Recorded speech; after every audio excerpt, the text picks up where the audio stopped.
आज राज्यामध्ये हिंदुत्ववादी विचारचं सरकार आहे.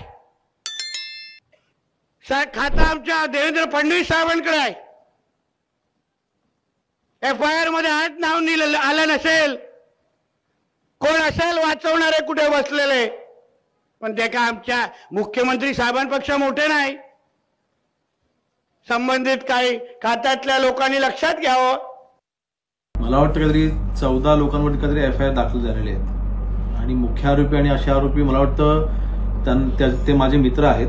त्यांना मी एकच सल्ला देईन की माझ्या मतदारसंघामधून मला शहाणपण शिकवण्याची गरज नाही. माझा मतदारसंघ कसा शांत ठेवायचा मला समजतं आणि आम्ही जन्मापासूनचे शिवसैनिक आहोत. आम्ही लहानपणापासून बाळासाहेब वंदनीय बाळासाहेबांचं बाळकूड आम्हाला रामदास यांनी पाजलेलं आहे. आमच्या हातामधला झेंडा आम्ही कधी खाली ठेवला नाही.